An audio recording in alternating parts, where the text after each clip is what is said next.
Eto, pag-usapan po natin kung papaano po ginawang tanga ni PBBM itong mga anti-Marcos. Itong, sabihin na natin direkta, mga DDS. Paano ginawa niya? Pag-usapan po natin yan, mga sangkay. Anyway, bago tayo magtuloy-tuloy sa mga hindi pa po dyan nakakapag-subscribe, tayo po ay 1.58 million subscribers na. So parami po tayo ng parami, mga sangkay. Kung hindi ka pa po nakakapag-subscribe at gusto mong mapabilang sa dumaraming mga solid sangkay, makikita nyo po yung subscribe button sa baba ng video na to. I-click nyo lamang po yung subscribe, i-click ang bell, at i-click nyo po yung all. Sa mga nanonood naman po sa Facebook, syempre, i-follow nyo po yung ating Facebook page. Alright, so ito pag-usapan po natin ng maayos-ayos. Silapit ko lang yung camera. No? Ayan, para chill lang tayo habang nagkakape ako.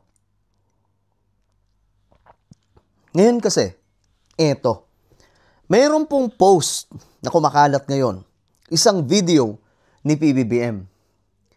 Sa video na ito, mga sangkay, nagmukhang tangingot itong mga DDS.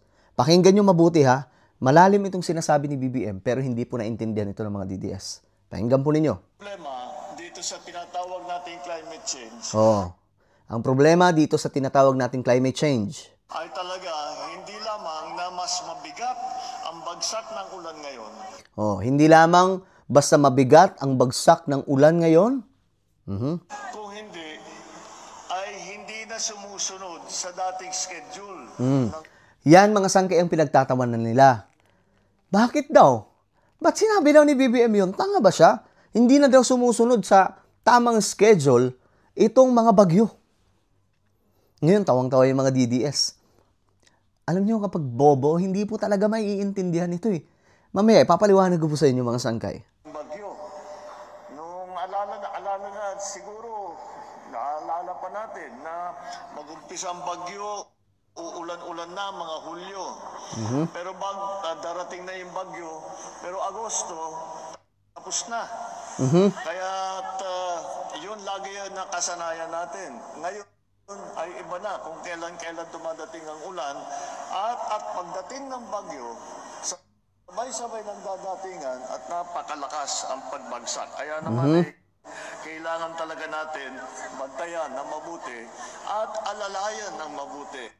Okay.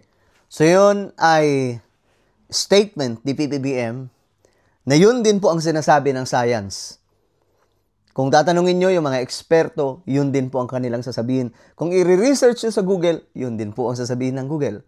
Ulitin po natin yung unang part. Problema dito sa tinatawag nating climate change ay talaga hindi lamang na mas mabigat ang bagsak ng ulan ngayon.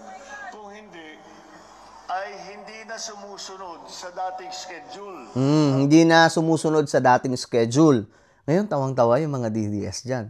Hindi po kasi nila magets.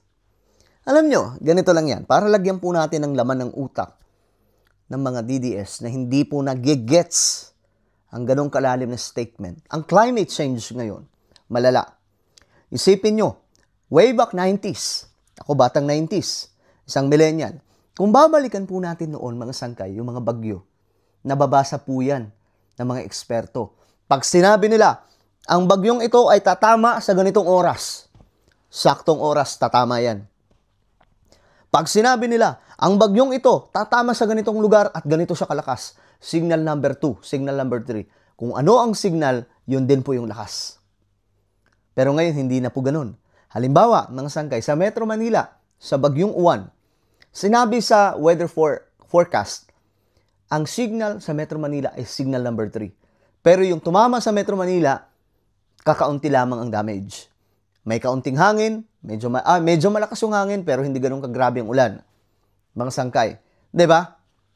Sa madaling sabi, hindi po tumatama masyado yung mga sinasabi nitong mga eksperto. Bakit? Ano mayroon? Para magalaman yung utak nyo. Ito na. May climate change. May global warming. Dahil po yan, mga sangkay, sa patuloy na pagkasira ng ating mundo. Okay? May climate change. Kung hindi nyo alam yung climate change or global warming, then you have to research. Kaya po may Google tayo para mas maintindihan natin kung ano po itong nagaganap. Nagigets nyo ba, mga sangkay? So, ito na. Ngayon, ang nangyari, may climate change. Lumala ang sitwasyon Naging abnormal po ang ating weather. Abnormal. Ulitin ko, abnormal na po ang weather natin ngayon because of climate change. At bakit mas malala na po ngayon yung mga bagyo? Bakit dati yung mga bagyo maliliit lang naman ang hugis, ngayon sumasakop na po sa buong Pilipinas? O di kaya naman, kalahati ng Pilipinas, mga sangkay. Bakit? Kasi nga po, tumitindi ang temperatura. Tumataas ng tumataas ang mga sangkay. Umiinit ang ating panahon. Ngayon yung karagatan po natin, mga sangkay, natural, doon po nabubuo yung mga bagyo. Kapag mainit ang karagatan, nakakabuo po siya ng mga malalakas na bagyo. At dahil mainit na po ngayon ang ating mundo, yun yung reason kung bakit ang lalaki na po ng mga nabubuong bagyo. Pansin nyo ba, mga sangkay? May mga lugar, no, na hindi naman po talaga binaba, pero bigla na naman pong nabalitaan nating binaha. Isa sa halimbawa, doon sa Europe, naaalala kong mga sangkay nung una silang bahain ng malala noong 2022. Na-vlog ko pa po yun, mga sangkay. Marami po ang nakapanood noon. Nagulat yung mga tao doon sa Europe. Kasi may mga lugar po doon na imposibleng bahain ng ganun. Pero pinasok na po sila at talagang wipe out. Malala, mga sangkay. So anong ibig sabihin nun? May abnormal na nangyayari sa ating mundo. Ito po ay dahil sa climate change. Ano ang cause na ito, mga sangkay? Isa sa mga dahilan dahil po sa fossil fuel at marami pa pong iba, mga sangkay, na aktibidad ng tao sa ating planeta na nakakasira at nagpupulyot sa ating planeta. So ngayon, mga sangkay, ito po yung nararanasan natin. Kahit po yung China, Amerika, Europe, at marami pa pong mga bansa nakakaranas po na ito. Ito po yung abnormal na kalagayan ng ating mundo. So ngayon, I hope na may laman na po yung utak ng iba dyan na hindi po nakakagets. Alam nyo, ginagawa nyong bobo yung mga sarili ninyo. Hindi nyo naiintindihan yung sinabi ni BBM na yan ang sinasabi ng science. Yung mga scientists, pag tinanong kayo, yun ang sasabihin nila.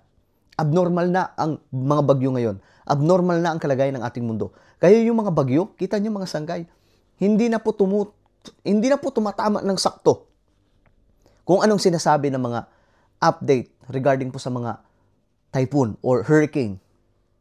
'Di ba, mga sangkay? Ganun po ang nangyayari ngayon. Because of global warming or climate change, ito abnormal ang ating weather. Kaya yung sinasabi ni BBM na hindi na sumusunod sa schedule ang bagyo, yun, mga sangkay. Tama yun. Ganitong buwan, August daw, pagdating ng September, medyo kalmado na po ang Pilipinas at pumapasok na po tayo sa papunta po sa Christmas season. 'Di ba? Tapos, mga sangkay, ngayon, anong date na? Anong buwan na? 'Di ba? November, binabagyo pa rin po tayo ng sobrang lakas. Bibihira mangyari yan noon. Pero ngayon, hindi na po bibihira. Palagi na po yan nangyayari at nagiging normal na lamang po, mga sangkay. So yan po ang situation ng ating mundo. I hope na nagkalaman po yung utak ngayon ng mga DDS. Kasi nga po, medyo hindi po nila naiintindihan iyan. Akala nila, yung schedule na sinasabi ni BBM, kung ano yung iniisip nila, na maliit lamang po yung pag-iisip na, kumbaga, maliit lamang yung binubuga ng utak nila, mga sangkay, yun na yun. Pag-aralan nyo kung ano ang mayroon sa climate change, anong mayroon sa weather natin. Actually, mga sangkay, ito yung nakakatakot na situation. Kasi by 2030, mas magiging delikado na daw ang lahat. Kung ngayon, mga sangkay, mga malalakas ang bagyo, but 2030, kapag hindi na agapan itong climate change, alam niyo anong mangyayari? Magiging irreversible daw po, mga sangkay. Itong mga bagyo, mas lalong lalakas at hindi na po siya mapipigilan pa. Ang mangyayari na lang, lalakas siya ng lalakas. Ganun po, mga sangkay. So, I hope na hindi po mangyayari yun, mga sangkay. Pero kung maganap man, well, hindi din po magsisinungaling ang Biblia. We are living in the last days. Alright? So ano po ang inyong opinion? Comment down below. Huwag niyo pong kalimutan na i-subscribe yung ating YouTube channel.